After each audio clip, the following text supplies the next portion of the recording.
महाराष्ट्राचा जर शेतीमालाचा विचार केला तर सरासरी कांद्याचं उत्पादन जास्त प्रमाणात होत असतं.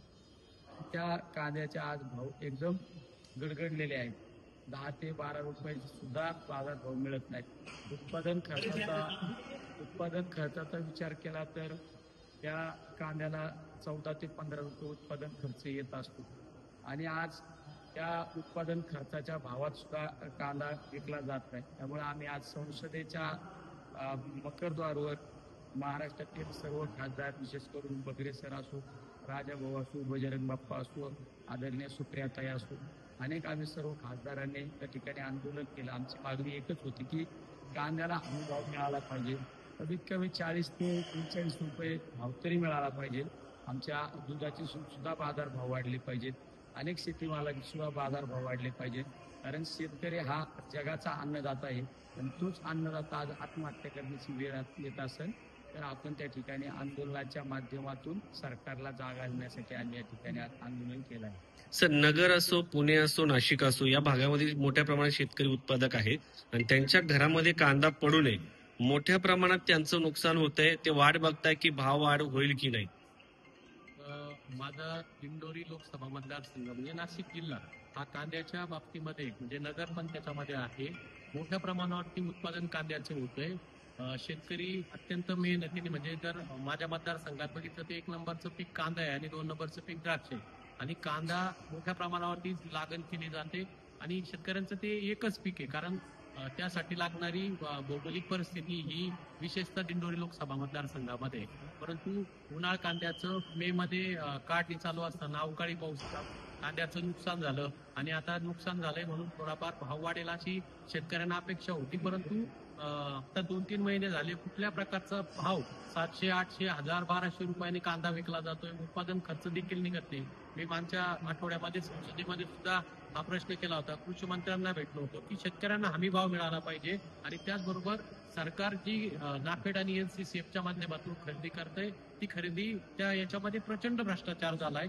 त्याची CBI चौकशी झाली पाहिजे. त्याचप्रमाणे गुजरात सारखं राज्य एका बाजूला कांद्याला अनुदान देतं 300-350 रुपये. मग महाराष्ट्रातील शेतकऱ्यांना जर बाजार भाव मिळत नाही तर त्या ठिकाणी 500 रुपयाचं अनुदान दिलं पाहिजे. आणि त्याचबरोबर जी निर्यात बंदीच्या संदर्भातलं जे सरकारचं धोरण आहे, कारण मागच्या काळामध्ये काँग्रेसचं सरकार होतं त्यावेळेस काँग्रेसचं सरकार 40-50 रुपये किलोच्या वरती भाव गेल्यानंतर निर्यात बंदी करत होतं. परंतु अलीकडचं सरकार जर बघितलं तुम्ही 10-11 वर्षामध्ये त्यांनी 21 ते 22 वेळा कांद्याची निर्यात बंदी केली. 20-25 रुपयाच्या वर भाव जायला लागला की लगेच निर्यात बंदी करतात. म्हणजे हे जे धोरण आहे हे सरकारचं अत्यंत चुकीचं आहे आणि त्यामुळे माझ्या मतदारसंघामध्ये कांदा उत्पादक शेतकरी अत्यंत हवालदिल झाला आहे. त्याचबरोबर द्राक्षाचं अवकाळी पावसामुळे जी काढी होण्यासाठीचा जो पिरियड असतो, गर्भधारणा होते, तो सुद्धा सीझन या पावसाळी म्हणजे अजूनही पाऊस थांबलेला नाहीये विशेषतः नाशिक जिल्ह्यामध्ये. आणि त्या शेतकरी अत्यंत कांद्याच्या बाबतीत असेल, द्राक्षाच्या बाबतीत, भाजीपाला ही सगळी पिकं खरीपाचा सीझनच त्या ठिकाणी नष्ट झालेला आहे आणि म्हणून ओला दुष्काळ जाहीर करावा, कांद्याला हमी भाव द्यावा, नाफेड NCCFची जी खरेदी त्याची चौकशी करावी, त्याचबरोबर जे निर्यातीचं धोरण आहे ते स्पष्टपणे असावं अशा प्रकारचे आणि कांद्याला अनुदान द्यावं अशा प्रकारची मागणी आज मकरद्वारवरती आदरणीय सुप्रियाताईंच्या नेतृत्वाखाली महाविकास आघाडीचे सर्वच खासदार त्या ठिकाणी सहभागी झालेले होते आणि ती मागणी आम्ही सरकारकडे केली. वाजे भाऊ, तुमच्या मतदारसंघामध्ये देखील मोठ्या प्रमाणात कांदा पिकतो. तुम्ही देखील या आंदोलनामध्ये सहभागी झाले तर काय सांगाल. केंद्रीय सरकारचं कायमचं कांदा निर्यातीबाबत धरसोडीचं धोरण हे कांद्याच्या या परिस्थितीला जबाबदार आहे असं आमचं सर्वांचं. दरवर्षी निर्यात ही व्हायला पाहिजे. निर्यात झाली तर आपल्या बाजारात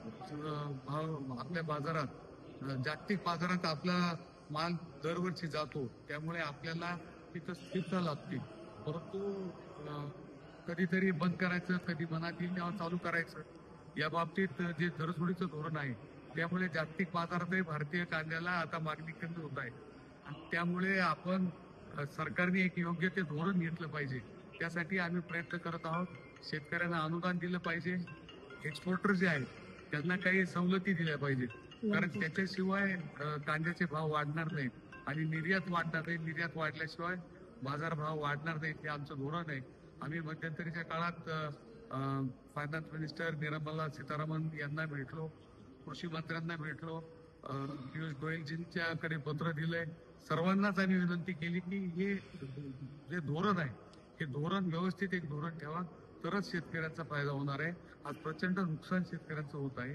बाजारभाव 300 ते 800 रुपये क्विंटल विकतोय, 2000 रुपये खर्च येतोय आणि म्हणून हा कांद्याचा भाव कुठेतरी आपण मिनिमम सपोर्ट प्राइसवर MSP कांद्याला मिळाली पाहिजे ही मागणी आम्ही केली. तुम्ही रस्त्यावरती आंदोलन करणार का? कारण तुम्ही तिन्ही नेते रस्त्यावरती आंदोलन करताना आम्ही पाहिलेले आहेत.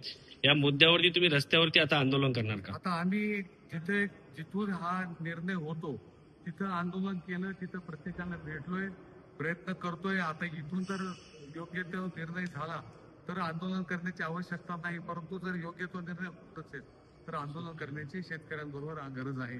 फॉलोअप साठी कोणाला भेटणार आहे का? केंद्रीय कृषी मंत्री आहेत शिवराज सिंग चौहान, निर्मला सीतारामन आणि यांना भेटले, पण आज या येणाऱ्या दिवसात मागच्याच आठवड्यामध्ये केंद्रीय कृषी मंत्र्यांना आम्ही भेटलोय, निर्मला सीतारामन मॅडमला भेटलोय. कारण एका बाजूला शेतकऱ्यांना हमीभाव दिला पाहिजे, दुसऱ्या बाजूला जे निर्यातदार आहे त्यांना काँग्रेसच्या काळामध्ये प्रोत्साहन अनुदान 10% पर्यंत दिलं जात होतं, परंतु हे सरकारने बंद केलंय.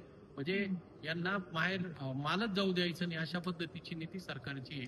आणि म्हणून आम्ही कृषी मंत्री असेल, निर्मला सीतारामन मॅडम असतील, पियुषजी गोयल असतील यांना भेटलोय. आणि जर एवढंही करून जर दखल घेत नसतील तर परत आम्ही महाविकास आघाडीचे खासदार त्या ठिकाणी भेटून आणि हा प्रश्न कसा मार्गी लागेल या दृष्टीने आम्ही प्रयत्न करणार आहे. या ठिकाणी हे जे बनवलेलं आहे हे देवळा तालुक्यातील एक किरण मोरे नावाचे चित्रकार आहे. त्यांनी हे कांद्याचं किती नुकसान होतंय, मग अवकाळी पाऊस असेल, भ्रष्टाचार असेल, या सगळे मुद्दे त्यांनी म्हणजे इथे वरती तुम्ही जर बघितलं तर हे सगळे नेते मंडळी म्हणजे ओमजी बिर्ला असेल, पंतप्रधान असतील, अमित शहा असतील, ही सगळी त्यांची चित्र काढलेली आणि खाली शेतकरी कसा हवालदिल झालाय हे या म्हणजे याच्या माध्यमातून आणि त्याचबरोबर ही पत्रकं सुद्धा त्यांनी बनवून दिली आणि शेतकऱ्यांचा आक्रोश दाखवण्याचं काम या माध्यमातून त्यांनी केलेलं आहे. डोनाल्ड ट्रम्प यांनी जेव्हा टेरिफ लावला त्याच्यावरती पंतप्रधान नरेंद्र मोदी यांनी म्हटलं होतं की मी माझ्या देशाच्या शेतकऱ्यांचं हित जोपासणार आहे. आम्हाला सर्वात महत्वाचं देश पातळीवर काय घटना चालू आहे यापेक्षा आमचा शेतकरी वाचला पाहिजे, आमच्या शेतकऱ्याच्या मालाला बाजारभाव मिळाला पाहिजे ही आमची सर्वात महत्वाची मागणी आहे. आणि या ठिकाणी सरकार जोमात शेतकरी कोमात अशी शेतकऱ्याची प्रतिक्रिया सुद्धा या फलकावर पाहायला मिळते.